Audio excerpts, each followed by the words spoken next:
이것은 단순한 또 하나의 하이브리드가 아닙니다. 37mpg의 강력한 터보 하이브리드입니다. 우수한 주행거리와 파워로 당신의 다음 이야기를 발견할 수 있게 해줍니다. 그곳이 어디든지.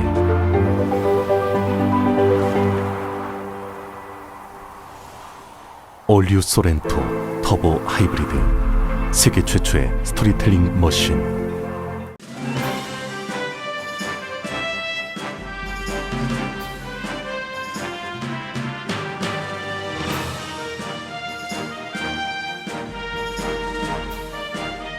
새로운 절반을 시작하는 10월 라디오 소울이 함께합니다. 강혜신의 오늘의 미국.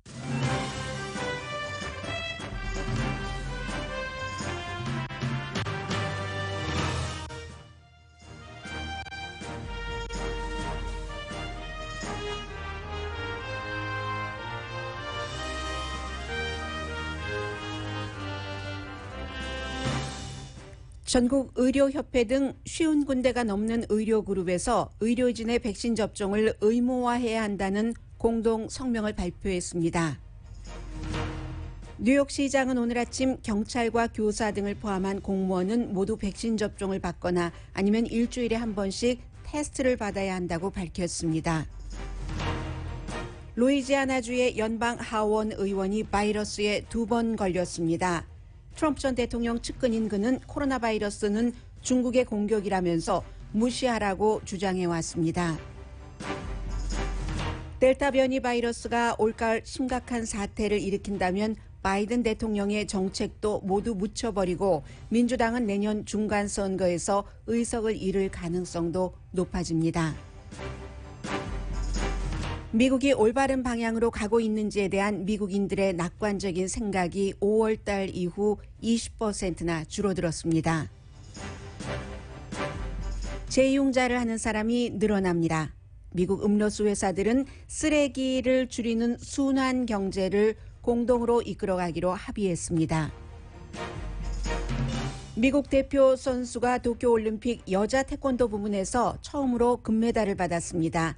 13살의 일본의 보드스케이터도 거의 최연소 올림픽 금메달리스트가 됐고 46살의 우크라이나 대표 체조 선수는 마지막 경기를 마친 뒤 기립박수를 받았습니다. 여러분 안녕하십니까? 오늘의 미국 강혜신입니다. 좀 전에 약 한 15분도 채 되지 않았습니다. 바이든 대통령이 장애인에 관한 법 이런 것을 기념하는 날이다 하면서 짧게 연설도 하고 또 다른 행정명령에 서명도 하고 했지만 별로 주목받지 못했습니다.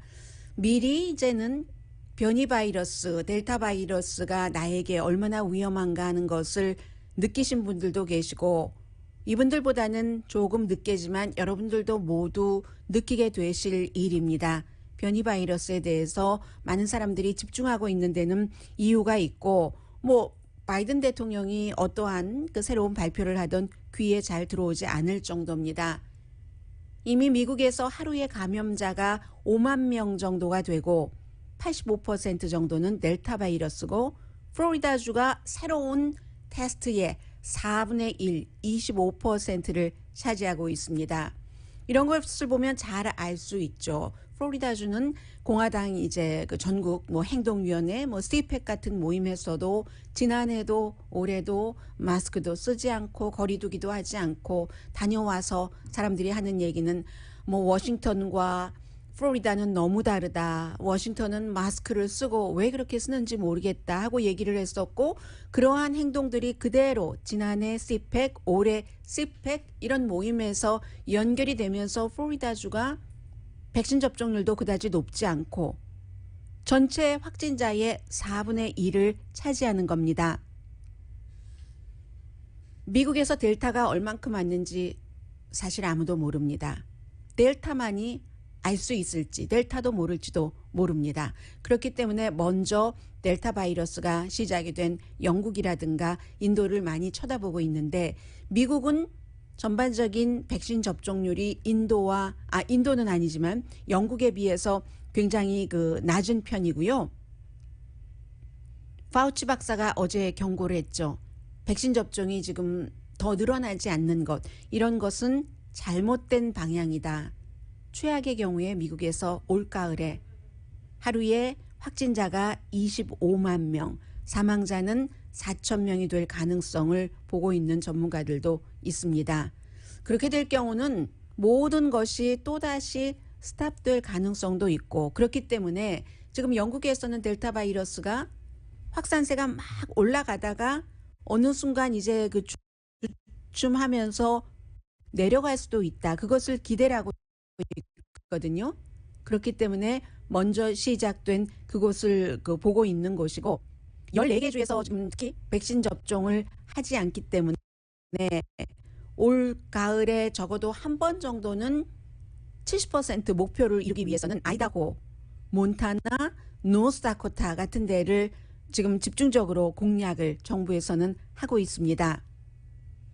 의사, 간호사, 약사 등 많은 헬스케어 종사자들을 대표하는 그들이 속해 있는 헬스케어 그룹 57군데에서 공동 성명을 발표했습니다. 적어도 우리 직업군, 우리 의료업계에서 일하는 사람들은 백신 접종이 의무화돼야지 된다. 헬스케어 종사자들도 그렇고 가족, 커뮤니티 모두에 그럴 수밖에 없다라고 얘기를 하면서 의료 종사자와 가족, 커뮤니티, 국가의 건강과 안전이 백신에 의해 좌우된다. 이렇게 얘기를 했습니다. 알라바마, 플로리다, 미주리주의 병원 관계자들도 마찬가지 주장을 하면서 지금 적어도 의료진들에 있어서의 백신 접종 의무화를 강조를 하고 있습니다.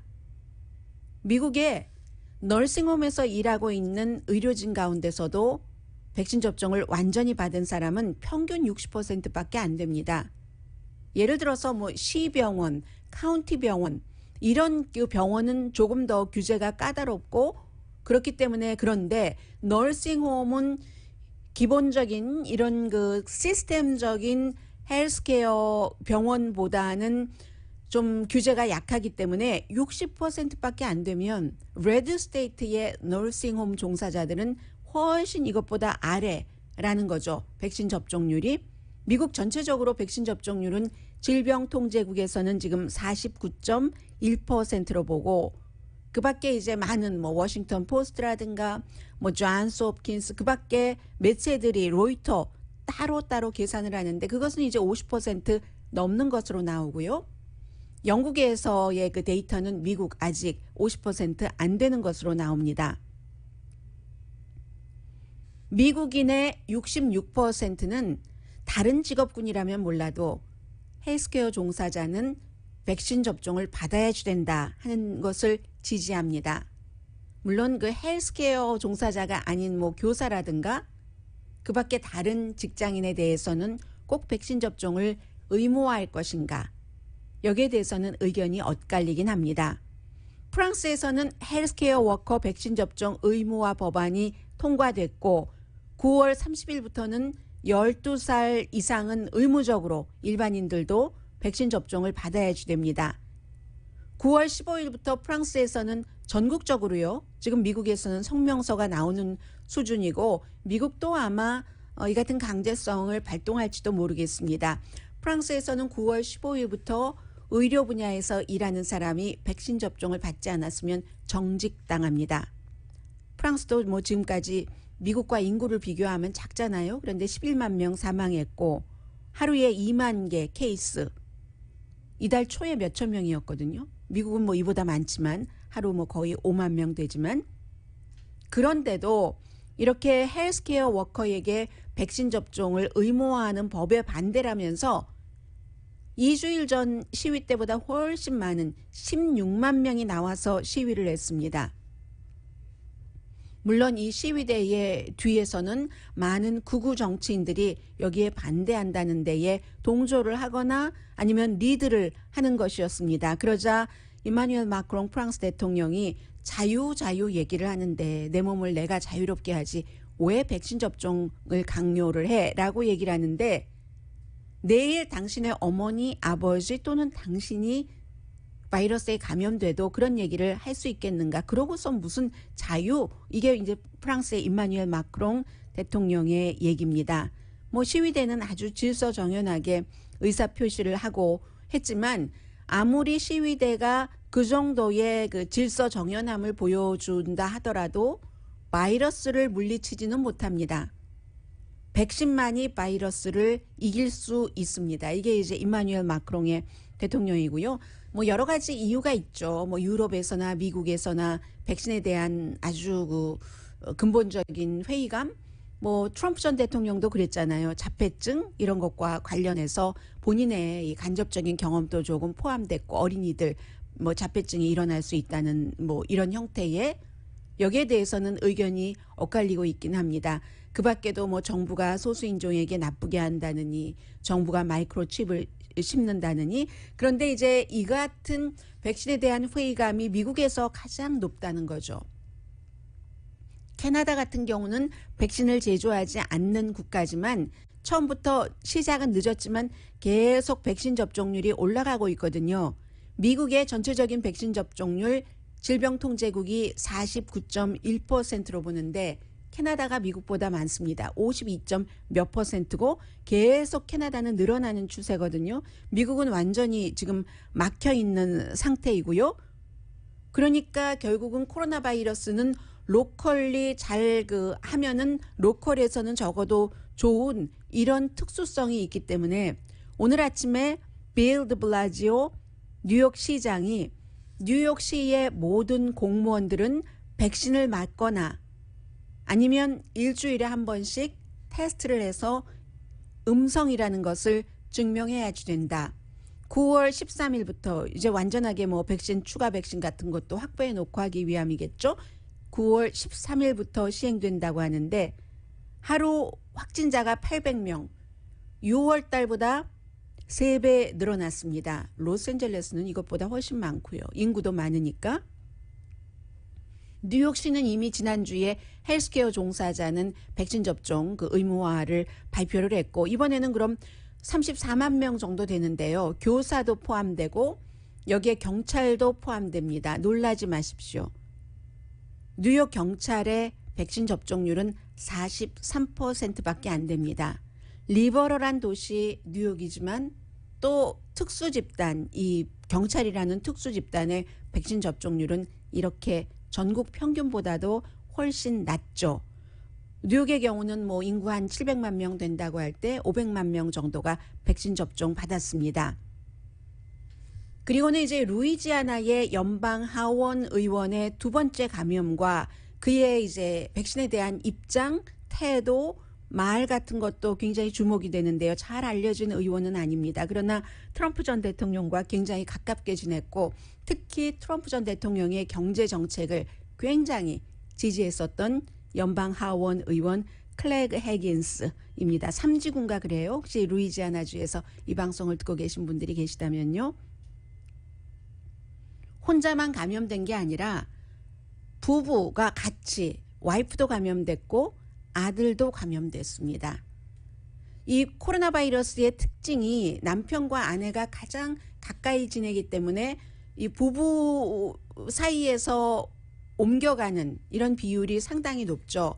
첫 번째보다 우리 두 번째는 더 힘든 도전이 될 것이다. 이렇게 얘기를 했고 그리고 이 부부는 역시 첫 번째도 처음에도 이제 지난해 1월 그러니까 지난해 2020년 1월이면은 세상에 코로나 바이러스가 많이 알려지기 전이었죠. 그때 부부가 감염이 됐었는데 그때보다 우리 지금이 더 힘들 것이다라고 얘기를 하고 그때 이후에 계속 이게 무슨 뭐 생화학 무기 공격이라느니 중국에서 뭐 그러다가 또 어떤 때는 바이러스 신경 쓰지 말라고 하느니 이렇게 얘기를 하면서 본인은 뭐 2번 감염이 됐고 백신 접종 받았는가 하고 물어보면 답하지 않습니다. 이 터커 칼슨과 마찬가지로요 하면서 우리 사생활이다라고 얘기를 하면서 세상의 악마가 생물학적인 공격을 하는 것이다. 이게 이제 이 루이지아나주의 연방 하원 의원의 얘기입니다. 우리는 지금 회복되고 있다. 회복되기를 모든 사람이 바라죠. 그리고 아주 치료를 너무너무 엑셀런트한 치료를 받고 있다. 연방 하원 의원이니까 할 수 있는 한 가장 좋은 엑셀런트한 치료를 받고 있겠죠. 그리고 또 그렇게 치료를 받아야지 되죠. 미국에서 435명밖에 안 되는 연방 하원 의원에 속하는 한 사람이니까요. 그리고 이제 뭐 이런저런 점들이 있으면서 공화당 지금 확인 나온 것을 보면은 연방 하원 의원이 211명입니다. 지금 반은 조금 넘네요. 114명이 백신 접종을 받았다고 확인이 된 숫자만, 이것보다 분명히 더 있겠죠. 덜 있는 것은 아니고, 공화당은 그렇고 트럼프 전 대통령도 백악관 떠나기 전에 백악관에서 대통령으로서 그 부부가 전부 가족이 백신 접종 받았습니다. 그래서 지금 뭐 백신 접종에 관한 여러 가지 음모에 대해서는 수없이 말씀드리지만, 지난주에 한 남성이 인스타그램에 팍스 뉴스의 터거 칼슨을 스포츠 용품을 파는 곳에서 만나서 두 사람이 어떻게 얘기를 했는가 하는 것을 비디오를 22초짜리를 인스타그램에 올렸더니 이 비디오가 미국뿐만이 아니라 세계로, 유럽으로 특히 많이 퍼지고 있거든요. 이 남성이, 저는 비디오 보고 어머 이거 싸우는 것 같지 않은데, 뭐 욕하는 것 같지 않은데 라는 느낌이 들었거든요. 웃으면서 조용 얘기를 하는데, 터거 칼슨에게 당신은 최악의, 이 세상에서 가장 나쁜 인간이야, 가장 the worst human being이야 라고 얘기를 했거든요. 왜냐하면 코로나 바이러스 백신에 대해서 계속 맞지 말아라 회의적인 보도만을 하고 있기 때문에. 그래서 이제 나도 인스타그램에 올릴 때 뭐라고 썼냐면, 나도 날마다 누구에겐가 당신이 이 세상에서 최고로 나쁜 인간이야 이런 말을 하지는 않는다고. 그리고 최고로 나쁜 인간은 그렇게 많이 있는 게 아니잖아요. 본인이 접할 수 있는 그 주변 환경에서. 그런데 이렇게 돼서 내가 터커 칼슨을 만나서 이렇게 됐다. 근데 비디오를 보면은 서로 나직이 얘기를 하면서 터커 칼슨이랑 웃음을 보이는 때도 있고, 그게 아니고 이렇게 하려고 하는 그런 모습이요. 별것 아닌데 그 정도로 이 그 22초짜리 비디오가 바이러스처럼 쫙 지금 세계로 퍼져가고 있거든요. 그것은 그만큼 백신을 맞는 것이 좋으냐 맞지 않는 것이 좋으냐를 거의 모든 과학자와 의학자는 의견 일치를 받는데, 팍스뉴스처럼 영향력이 큰 매체에서 또 터커 칼슨처럼 팍스뉴스의 1, 2, 3, 넘버 2 되겠죠. 션 해니티 다음으로. 그런 오피니언 리더가 백신에 대해서 계속 회의적인 생각을 하고 그것을 그대로 아주 호소력 있게 보도를 하고 있기 때문에 미국 백신 접종률이 늘어나지 않는 뜻에서, 그런다는 그 뜻에서 아마 주목받고 있는 그런 그 뉴스일 겁니다. 그래서 지금부터 미국의 건강, 경제, 정치, 행복 모든 것은 아마 백신 접종에 달려있는지도 모르겠습니다. 영화배우 션 펜이 한 얘기가 오늘 아침에 굉장히 주목되더군요. 나는 내 영화 그 세트장에 있는 모든 사람들이 백신 접종을 받기 전까지는 그 세트장에서 촬영하지 않겠다. 션 펜의 얘기입니다.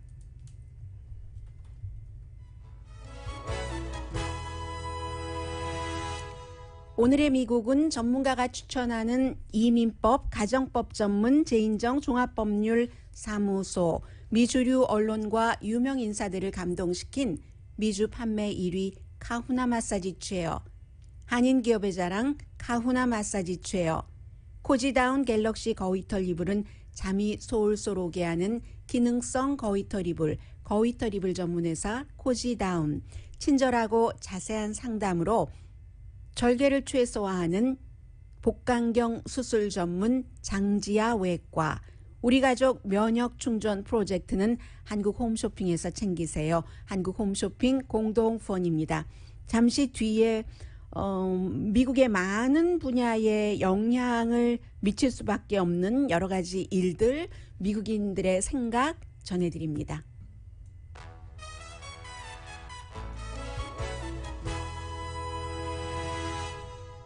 라디오 서울 방송 오늘의 미국 듣고 계십니다. 지금 예상을 뛰어넘고 있습니다. 산불, 홍수, 뭐 유럽에서는 런던 쪽으로 자연재해가 넘어갔는데, 미국, 뭐 아시아도 마찬가지입니다. 미국에서 85군데 산불이 일어나서 이미 140만 에이커를 태웠습니다. 캘리포니아도 그렇지만 뭐 오레곤도 피해가 굉장히 심하죠. 오레곤의 그 케이트 브라운 주지사가 기후 변화로 인한 그 많은 부분의 원인이 그 속에 포함되어 있죠. 그렇기 때문에 기후 변화는 해머로 우리의 머리를 두드리는 것 같다. 해머로 머리를 두드리면 그 결과가 어떻게 되겠습니까? 그러니까 빨리 뭔가 행동을 해야지 된다. 이런 얘기를 했고요.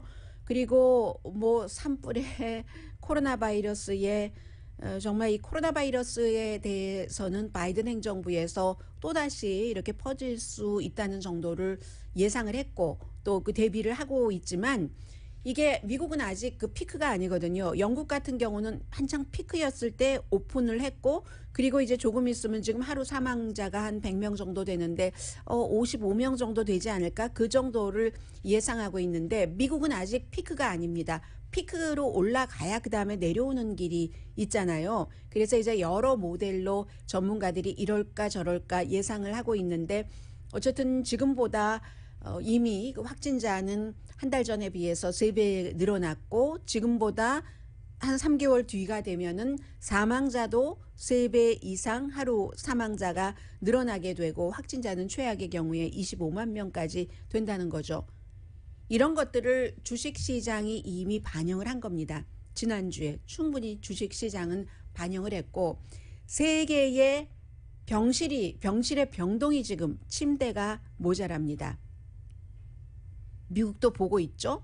만약에 정말로 이 최악의 시나리오대로 하루에 뭐 25만 명이 다시 감염되고 뭐 몇천 명, 최고 그 4천 명까지 사망을 한다면 그렇게 많은 사람이 아프고 사망한다면 그리고 그럴 가능성이 높다는 거죠. 오리지널 바이러스보다 훨씬 독하니까 전염성도 강력하고 그렇게 될 경우 어떻게 되겠습니까? 국가가 이게 무슨 바이든 대통령을 민주당을 생각하는 게 아니라 그 같은 일이 오면은 대통령은 거기에만 포커스를 집중할 수밖에 없습니다. 다른 아무 일도 할 수가 없습니다. 지금 연방 하원에서 뭐 기간 산업안에 대해서 날짜를 뭐 이러쿵 저러쿵 얘기를 하고 있는데 그 아무것도 아닌 이 얘기가 되어버립니다. 아예 말조차 꺼낼 수 없게 되고 이민 문제 지금 드리머에 대해서 한 그 연방 판사가 새롭게는 그 드리머들 신청을 받을 권리가 그 바이든 대통령에게 없다라고 판결을 내렸는데 그 문제는 어떻게 하며 국내와 국외로 난민 바깥에서 오는 그 이민 문제도 있죠. 총기 문제 있죠. 그리고 이제 제가 지금 말씀드린 뭐 총기나 이민이나 이런 문제들이 다 바이든 대통령의 지지도를 조사하면은 낮은 상태에서 머물러 있거든요. 그런데 가을이라고 해봐야 지금 벌써 8월이고 9월이고 10월 달이 되면은 피크가 된다는 것인데 이때 굉장한 심각한 피크가 오면은 바이든 대통령은 이 모든 안건을 하나도 처리할 수가 없게 됩니다. 그렇게 되면은 이제 내년에 치러지는 선거에서 하원도 지금 공화당과 민주당이 몇 표 차이 나지 않으니까요. 공화당이 211표니까는요. 435명 가운데서. 그러니까 상원도 지금 똑같잖아요. 50, 50에서 이게 어떻게 될 것인가. 이것도 굉장히 중요한 문제고요. 지금 미국 사람들이 이미 39%는 지난번에 팬데믹 사태 때 막 정말로 모든 것을 다 걸어 잠그고 힘들게 비상사태로 생활을 했다가 지금 풀어난 지 한 달 조금 넘죠. 캘리포니아주의 경우는 6월 15일부터 전면 개방을 했기 때문에 그런데 이게 다시 또 거기로 돌아간다 하는 위험성을 느끼고 있는 그 딱 감이 온다는 사람이 39%입니다. 6월 말에 한 달도 채 되지 않았을 때 28%였거든요. 한 달 만에 11% 우리 또다시 그렇게 락다운, 셧다운 할 수 있어. 느끼는 사람이 그 정도로 늘어났다는 게 되고요. 하루 1,000명 정도가 사망을 한다면 최악의 경우를 4,000명으로 보고 있는데 그러면 이제 민주당이 정치적으로 굉장히 위험해지고 국민들은 대통령이 이도 저도 못하는 상황이 돼서 국민들에게 피해가 되는 거죠. 그러니까 지금부터라도 백신 접종을 받아야지 된다. 답은 백신밖에 없다. 아니 다른 나라는 없어서 백신 접종을 못 받고 캐나다처럼 없는데도 미국에서 사고 영국에서 사서 점점 이 백신 접종률이 늘어나고 아마 이제 조금 있으면 한국이 미국보다도 백신 접종률이 높은 날이 올지도 모르겠습니다. 백신 하나도 생산하지 않는 한국에서 미국 사람들이 있는데도 배불러서 접종을 받지 않기 때문에 물론 백신에 대한 엘러지가 있다던가 종교적인 이유라든가 개인의 특성은 예외로 줘야죠. 그런 예외는 그다지 많지가 않습니다. 그렇기 때문에 충분히 집단 면역이 될 수 있는데 백신으로 그냥 다 감염돼서 약한 사람 죽고 강한 사람 살아남고 하는 집단 면역이 아니라 백신으로 처리할 수 있는데 이게 지금 잘 안 되니까 굉장히 걱정되는 거고요. 그리고 이제 이런 분위기가 생기니까 5월 달 이후에 미국에 대해서 그 낙관적인 여러 가지 미국이 지금 올바른 방향으로 가고 있는가 하는 그 같은 생각이 20포인트가 내려갔답니다. 1월 25일에 대통령이 취임을 했으니까 2월, 3월, 4월, 5월 그때가 이제 100일 돼서 조사를 했을 때죠. 지금은 이제 6개월 됐잖아요. 6개월 됐는데 이 낙관적인 분위기가 계속 내려가서 55%가 미국이 지금 나아가고 있는 게 올바른 방향인가 하는 것에 대해서 긍정이 아니라 회의적인 시각을 갖고 있답니다. 긍정적으로 나가고 있어. 좋아 좋아. 잘해 잘해 하는 건 45%밖에 안 되고요.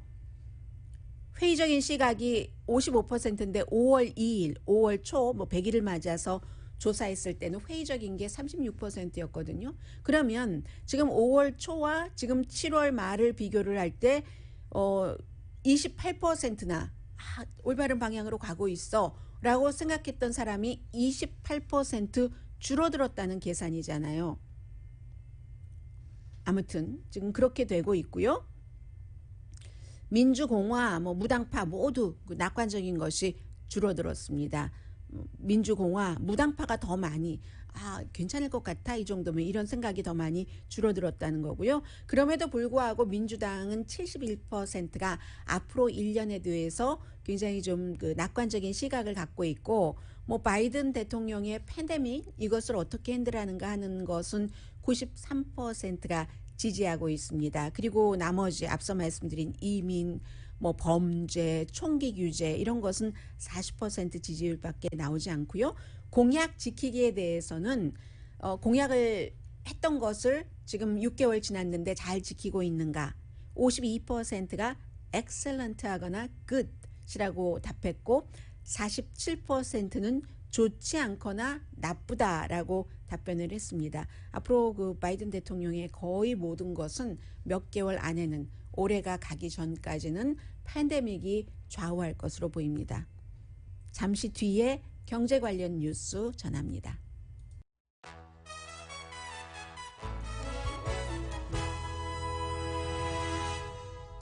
라디오 서울 방송 오늘의 미국 듣고 계십니다. 네, 모기지 재융자 웨이브 다시 돌아왔는데요. 물론 이제 지난해 말에 굉장히 이자율이 낮았을 때 지난해 꼭 말이라고 하기보다도 계속 그랬을 때 재융자 하신 분들이 계시지만 지금 7월 22일을 기준으로 30년 고정 모기지 융자율이 2.78% 사람에 따라 조금 다르지만 크레딧이라든가 여러 가지 재정 상태에 따라서 평균입니다. 이렇게 나오니까 일주일 전에 2.88%보다도 내려갔잖아요.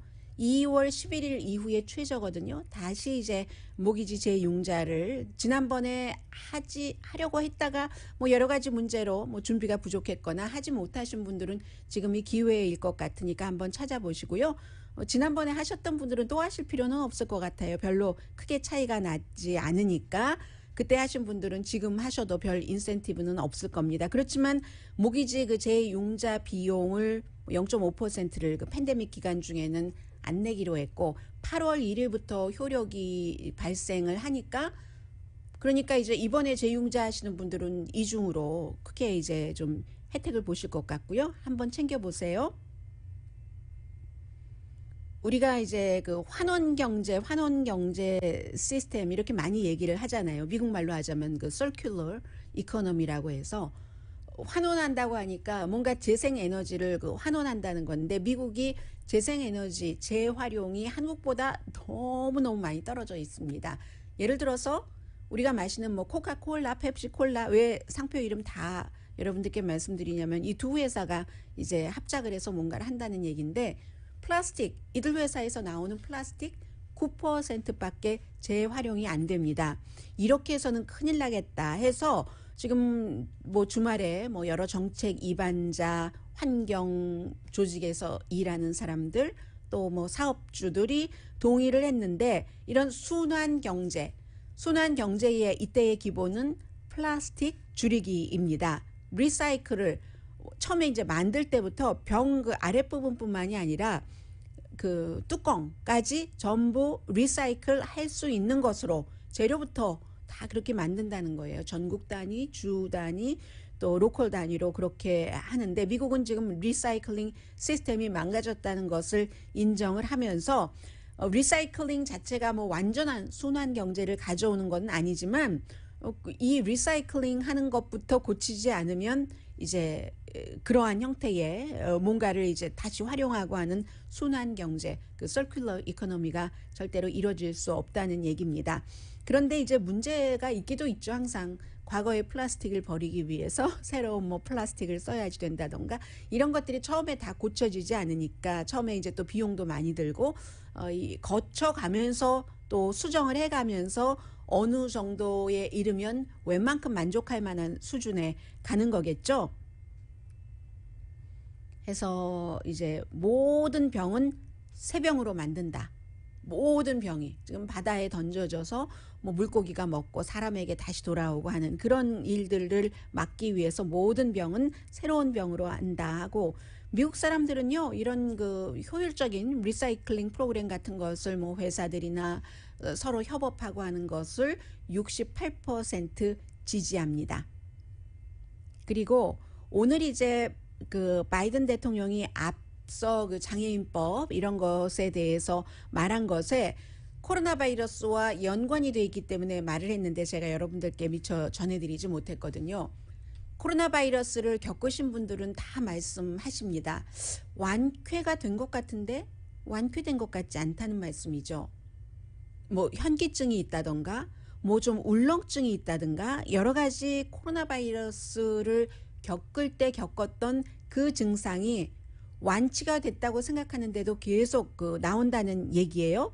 뭐 좀 머리도 아픈 것 같고 숨쉬기도 힘들고 심장박동도 뭐 쿵쾅쿵쾅 더 전보다 강해지는 것이 여전한 것 같고 때때로 뭐 정신적인 것도 있겠죠. 그래서 바이든 대통령이 아침에 얘기한 게 서명한 게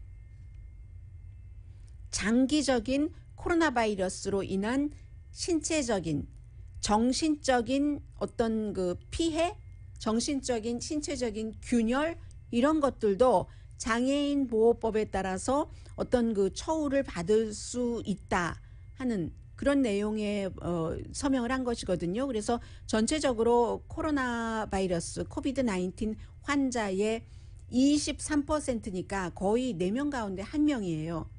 이처럼 뭔가 전에 느껴보지 못했던 이 바이러스에 감염되고 난 이후에 새로운 증상을 느낄 때는 미국이 이제 그 장애인 뭐에 그 해당되는 그럼 여러 가지 그 장애인 그 해당되는 혜택을 받으시는 분들이 아실 겁니다. 어떤 경우는 돈으로 지원을 그 받기도 하고요. 그게 이제 가장 보편적인 건데 그 카테고리에 코로나 바이러스로 인한 장기적인 그런 그 후유증을 겪는 사람들도 넣었다는 겁니다. 그러니까 2차 감염이라기보다 첫 번째 감염되고 이제 시간이 오래 흘렀잖아요. 그래서 이제 장기적인이라는 long covid symptom이라고 표현을 하고 있는데 그런 분들은 아마 보건복지부에서 관할을 하는데 여러분들께서 그 의사의 진단을 받으시고 어떠한 그 혜택을 받으실 가능성이 높아 보입니다. 오늘 바이든 대통령이 그 같은 내용을 얘기를 한 거고요. 그리고 이제 잠시 뒤에 올림픽에 관해서는 제가 스포츠 뉴스가 아니기 때문에 그 모든 뭐 지금 메달의 그 데이터를 집계한다던가 그런 것은 하지 않겠지만 아주 그 눈에 띄는 모든 사람들에게 공통적인 그런 스토리들은 있잖아요. 그런 스토리들은 전해드리겠습니다. 잠시 뒤에 뵙겠습니다.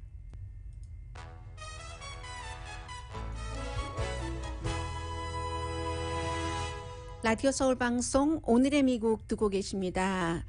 네, 아니 이게 웬일입니까? 중국에서 개발된 그 시노백 백신, 그 코로나 바이러스 백신은 6개월 지나면 효력이 없어진답니다. 그러면 중국에만 해당되는 게 아니라 중국의 이 시노백을 수입했거나 아니면 기부받은 많은 나라에도 이 효율이 별로 없기 때문에 역시 시노백도 미국의 그 바이오엔텍이나 파이저, 모더나, 존슨앤존슨, 영국의 에스트라제네카와 마찬가지로 델타 변이, 뭐 알파 변이, 뭐 람다 변이 이런 변이라고 그랬나요? 제가 변이 바이러스가 나오기 전에 개발된 것이고 그리고 6개월밖에 효력이 없다고 하면은 이게 중국의 문제를 넘어서 다른 나라의 문제를 넘어서 또 미국의 문제가 되게 되는 겁니다. 모든 나라에서 다 안정이 돼야지 그때 미국도 바이러스에서 숲속에서 빠져나올 수 있는 거죠. 지금은 아직까지 숲속에 있는 겁니다. 이게 뭐 미국에서 발표된 연구된 게 아니라요. 지금 로이터 통신을 제가 다는 못 봤습니다.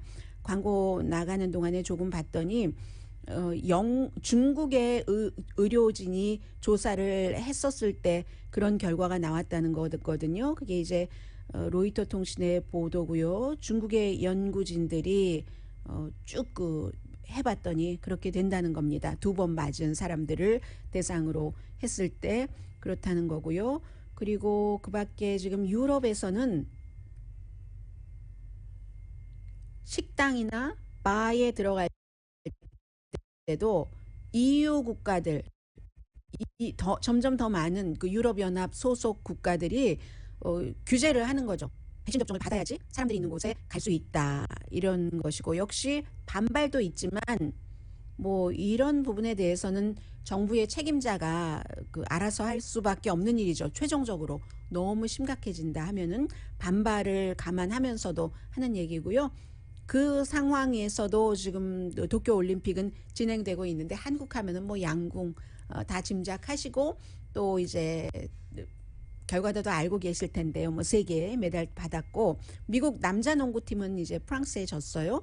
수영에서는 뭐 미국이 메달 받았고 예상했었던 것처럼 그런데 저는 지금 이제 그 2사람에 주목해서 말씀을 드리고 싶은데 3사람이네요.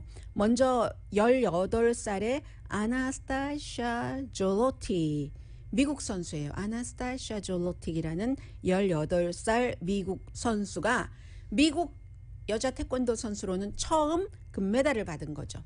러시아 선수를 물리쳤어요. 러시아 선수가 이제 2위 은메달이에요. 57kg에서 준결승에서도 태권도가 정말 세계적인 스포츠예요. 준결승에서는 세계 랭킹 2위인 터키 선수를 물리쳤고요. 그래서 미국이 여자 태권도 이 57kg 몸무게 그 부문에서 첫 번째 처음으로 금메달을 받았다 하는 거고요. 아나스타샤 졸로틱. 그리고 뭐 이 사람은 그동안 태권도에서 메달 많이 받았어요. 2018년도에 청소년 올림픽 은메달, 또 주니어 세계 챔피언십 금메달, 패남 게임 2019년에 꾸준히 해오는 거죠. 그리고 또 뭐 멕시코 오픈, 또 뭐 소피아 올림픽 이런 데서요. 또 5살 아래로 내려갑니다. 이번에는 일본 선수예요. 니시야 모미치. 일본 선수인데 얼마나 해맑게 웃던지 13살 소녀거든요. 스케이트보더, 길거리, 스트리트 스케이트보더에서 금메달을 받았습니다. 여성 스트리트 스케이트보딩에서 거의 가장 어린 그 금메달리스트 가운데 한 명이거든요. 다른 13살 금메달리스트가 있었지만 뭐 생일 날짜 차이 때문에 그런데 올해 처음으로 데뷔한 거잖아요. 스케이트보딩이 이 분야가. 그래서 굉장히 주목을 받았었는데 어린 선수인데 뭐라고 얘기를 하냐면요. 내가 일본을 위해서 국가대표잖아요. 올림픽은. 일본을 위해서 메달을 받은 게 너무 기뻐요 라고 얘기를 하면서 목표가 너무 분명합니다. 13살인데 세계 모든 사람들이 나를 다 아는, 나는 그만큼 유명한 사람이 되고 싶어요. 이렇게 얘기를 하면서 2024년도 프랑스 파리 올림픽에서도 내가 메달을 거기도 출전하기를, 이기기를 원합니다. 메달 받아서 세계에서 가장 유명한, 나 모르는 사람 아무도 없는 그런 유명한 사람이 되고 싶다는 게 이 소녀의 꿈입니다. 은메달도 역시 13살 브라질 선수고요. 브라질에서는 이 올림픽에서 최연소 메달리스트입니다. 그래서 역시 이 13살인데도 이 선수들은 다릅니다. 나는 그 역사를 만들었다. 또 출전하길 희망한다. 이런 얘기를 했고요. 그러면 이 스케이트보딩 올림픽에서 13살이 최연소인데 과거에 더 지금 그 일본의 스케이트보더보다 더 최연소는 누구였냐면 미국 선수였거든요. 그때 이제 1936년이니까 베를린 게임이었었고요. 마조리 게스팅, 그때는 다이버로 13살인데 13살 뭐 267일인가 그랬어요. 그리고 이제 이번에 일본 선수는 그것보다 생일이 앞인 거죠. 그렇게 돼 있고, 그리고 이제 또 한 사람은 제가 46살에 올림픽 그 체조 선수입니다. 이분은 옥사나 추소비티나라는 우크라이나 대표 선수거든요. 마지막으로 뭐 메달과 상관없이 이제 46살인데 체조 선수인 거예요. 마지막 무대였죠. 올림픽에서. 8번 올림픽에 나왔어요. 제가 생각해 보니까 1992년부터니까 클린턴, 또 부시, 아들 부시, 오바마, 트럼프, 바이든, 미국으로 따지면 이 선수가 이 5명 미국 대통령이 있는 동안에 변함없이 계속 올림픽에 출전을 한 거잖아요. 그런데 그 사이에 세계 정세도 1992년부터 많이 바뀌었기 때문에 구소련, 독일 등 이번에는 올림픽이었는데 그런 것을 그 대표로 하고 하면서 11개 메달, 세계 챔피언십 뭐 17개 세계 챔피언십에 참석을 해서 출전을 해서 11개 메달을 받았습니다. 그러니까는 어땠겠어요, 사람들이. 이 선수가 마지막 그 체조를 다 그 퍼포밍을 해 보이고 경기를 하고 나서 뭐 경쟁하는 선수든 경쟁하지 않은 선수건 모두 다 기립박수 당연히 쳤죠.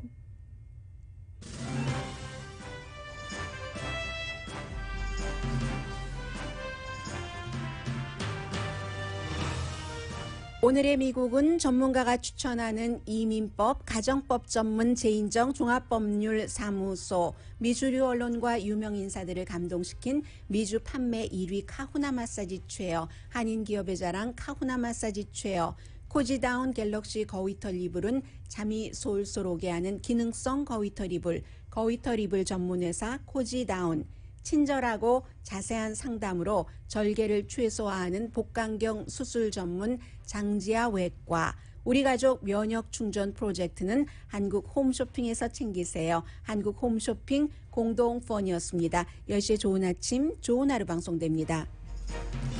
이렇게 보면서 이제 여러 가지를 생각하게 되는데 이 올림픽 선수들만 그런 것 아니겠죠. 젊은 선수가 할 수 있는 게 따로 있고 나이 든 선수가 할 수 있는 게 따로 있고 또 나이 든 사람은 코치로서의 여러 가지를 그 보여줄 수 있는 것들이 있고요. 어린 사람이 시니어로 가서 시니어까지는 아니지만 어느 나이대에 잘할 수 있는 걸 할 수는 없고 또 시니어가 46살의 체조 선수가 영원히 잘할 수는 없는 거잖아요. 강희신이었습니다.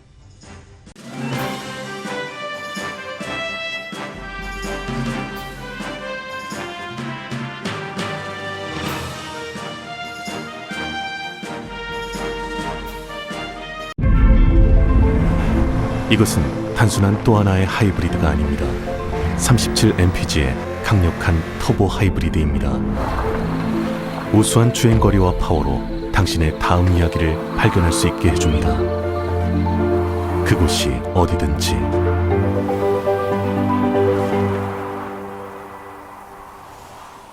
올류 소렌토 터보 하이브리드, 세계 최초의 스토리텔링 머신.